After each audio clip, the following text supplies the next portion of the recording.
morning.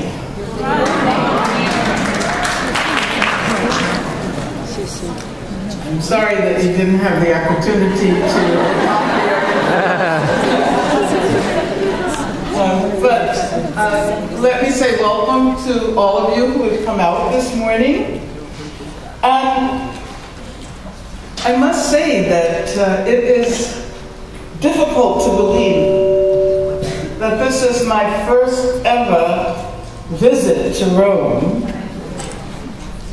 It has taken me this many decades to visit this beautiful city. So I want to thank the organizers for inviting me and for giving me the opportunity to witness this amazing city. I should tell you that I was certainly fortunate to see a wonderful documentary about Eritreans in Italy entitled Asmarina, directed by Medine Paulos and Alan Manlio. And so I look forward this morning to sharing some of my ideas with students, faculty, community.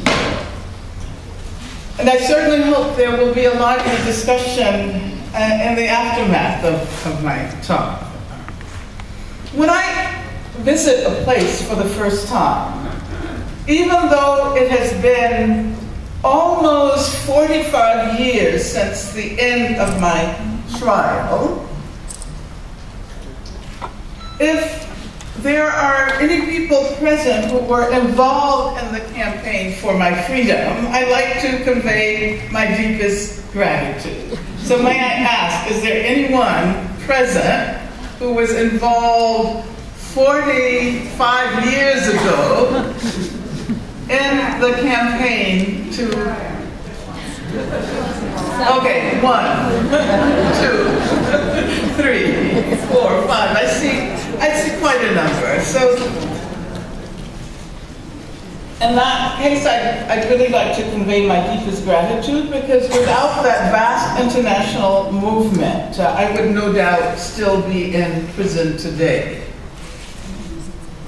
And I mention this having learned only yesterday that one of my contemporaries, a man who was arrested and imprisoned around the same time as I, one for whose freedom I have been working since my own release, a man by the name of Mando We Langa, formerly David Rice. I learned that he died yesterday in the Omaha, Nebraska prison, where he has spent the last 44 years.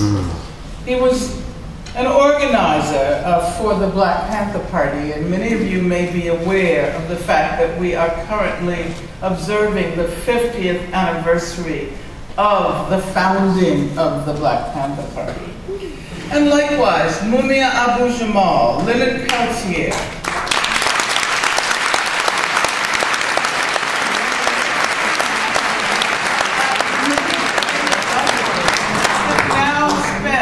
the majority, in some instances, the vast majority of their lives behind bars. The topic about which I am speaking this morning is the meaning of white supremacy today. And I should probably say the meaning of white supremacy today.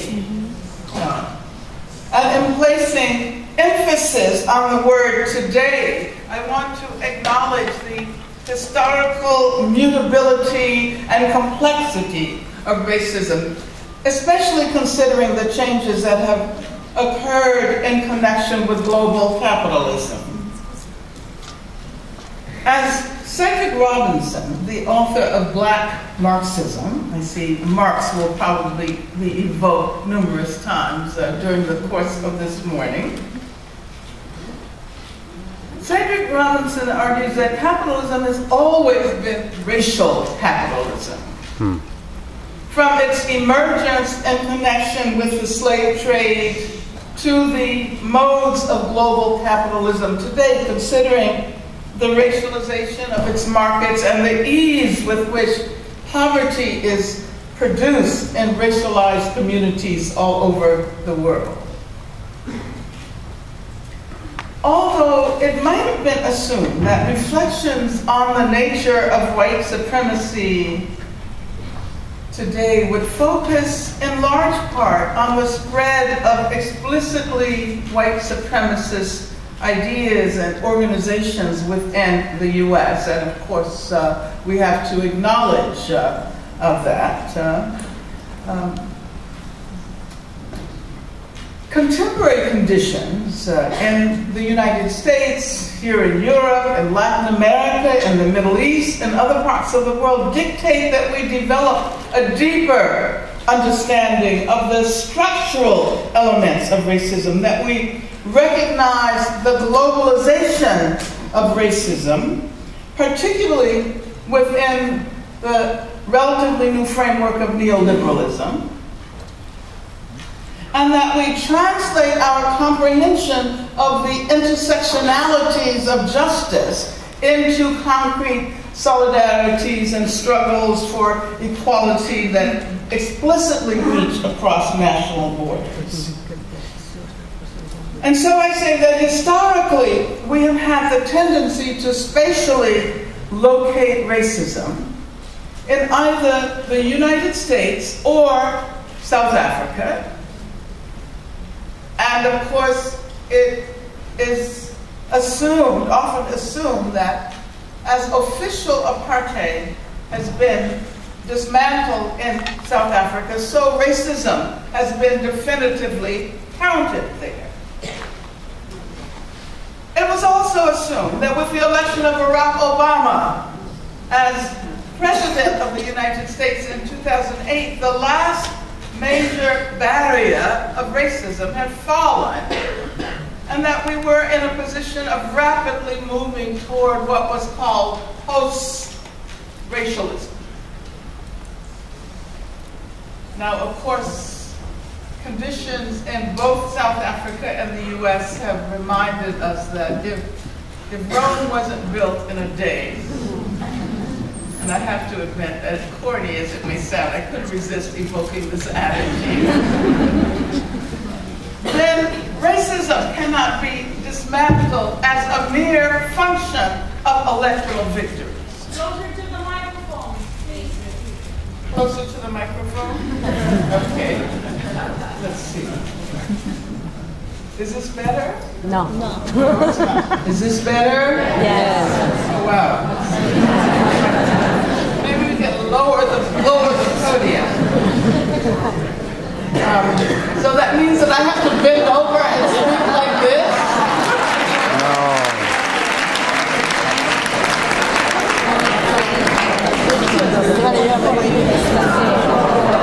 Okay, is this better? Okay. So, did you get the last point that I made? And so I was saying that racism cannot be dismantled as a mere function of electoral victories, whether they be Nelson Mandela's or Barack Obama's. Over the last year and a half, since the eruption of protests against the police murder of Michael Brown in Ferguson, Missouri, people all over the world have expressed solidarity with and have been inspired by the ongoing campaign to eradicate state violence, racist state violence in the US. As a matter of fact, very soon after the Ferguson protests began, the slogan, "Hands up, don't shoot," traveled around the world, followed by the last words uttered by Eric Garner, "I can't breathe." And as a matter of fact, in September of 2014, I traveled to Italy to participate in an event calling for the freedom of the Cuban Five in Savona. I've been to Italy before. This is my first visit to Rome.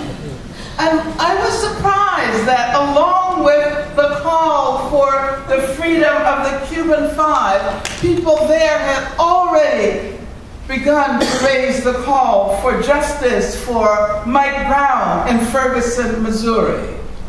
And as a matter of fact, the very name Ferguson had begun to signify the refusal to accept naive analyses of and simplistic solutions to the problem of racism. Throughout my many decades as an anti-racist activist and scholar, and even before racist police killings and both legal and extra-legal lynchings, from the Scottsboro case in the 1930s to the plethora of cases in the aftermath of Ferguson, including police killings of black women, these killings have often served as markers of the need to build collective campaigns against racism.